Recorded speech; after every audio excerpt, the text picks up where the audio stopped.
Well, I mentioned at the top of the show that the nuclear debate is, of course, one we're going to be having right up until the next election. And as much as Labor bashes the coalition plan, it's clear that voters aren't buying it because you've got 60% of Australians support nuclear as part of the country's energy mix, according to a poll by the Lowy Institute out today. Let's see what my panel thinks of this. Joining me now is former Labor Senator Stephen Conroy and One Nation Chief of Staff James Ashby. Gentlemen, welcome. Stephen, 6 in 10 Aussies support nuclear energy, according to this poll. Why is Labor continuing with the scare campaign?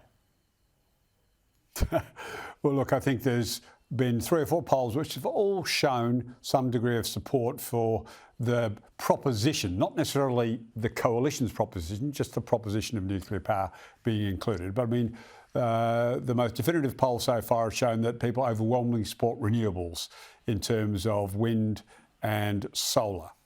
So I think we need to keep that in perspective, and that nuclear rates much lower down that ranking than the broad number that you just tried to suggest.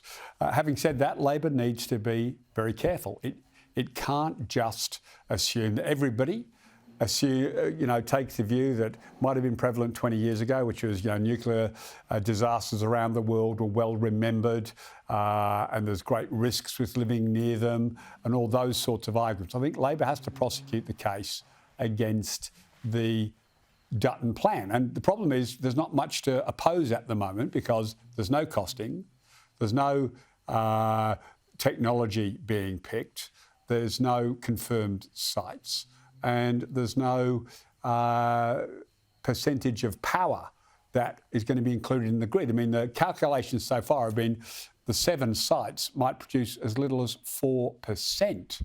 Well, what's the other 96% if only 4% is coming from the nuclear option? So people are prepared to give it a look because people are feeling desperate. They want to see the cost of living, particularly energy prices, coming down. The problem is that Peter Dutton's plan doesn't deliver any energy price decreases till 2040 when the first nuclear power comes online. So there's plenty of substance to attack them on because of the lack of substance that you're seeing from Peter Dutton and the Liberals so far. Well, as for the other 96%, I mean, we've got things like gas and whatever that we export readily that we could probably use here. And we saw a story today I talked about earlier, Victoria is essentially running out of gas. I mean, how in a country like Australia do you run out of gas? But James Bowen said today, and I played the clip earlier, that he's ready to talk about this every day until the next election. I feel like they're kind of buying into the game that the coalition set up for them here. Well, as long as it's a mature conversation, you don't mind Bowen opening his mouth and having that discussion about nuclear. Look, at the end of the day, the targets have been set for. Yeah, well, that's true. But the reality is that Australians are looking for a mature conversation. It's proof that we've matured as a country. We can have these debates.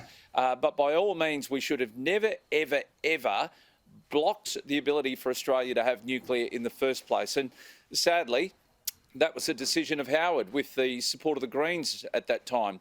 But look, I've got extended family that live in Biloela, one of the sites where the Callide Power Station is. I spoke to them just a week ago when this announcement was made, and I said, "How do you feel about it?"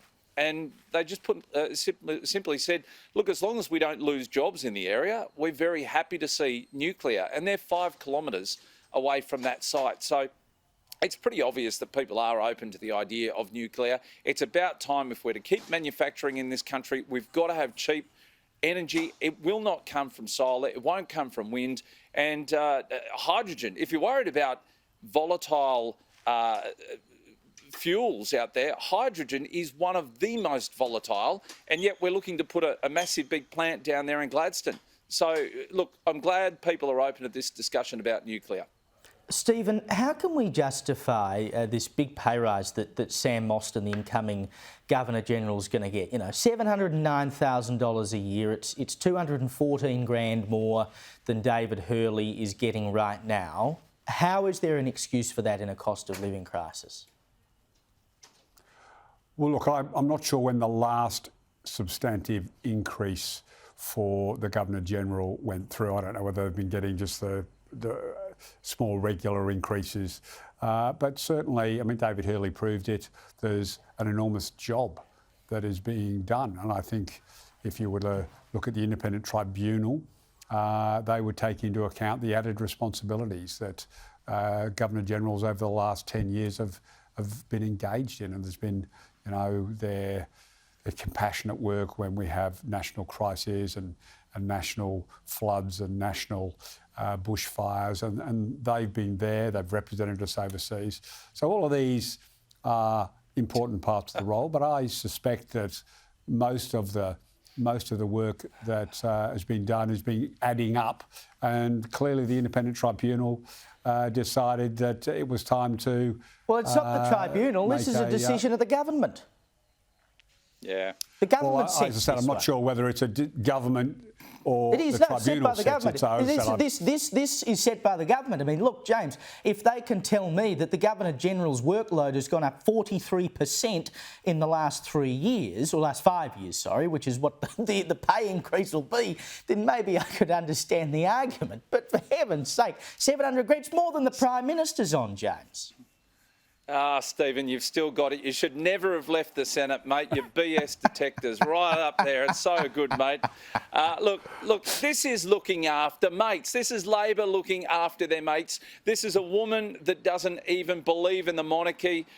Look, call me a cynic, but I'd say this. I reckon this is Labor deliberately jacking the wages up. This is likely, in Labor's books, to be the very last Governor-General will have. I think this just feeds into the Republican debate. Why have we got to spend all this money on, a Governor-General? Let's get rid of it and go to a republic. That's what Labor's doing here. And in the meantime, they're throwing everyone on the gravy train.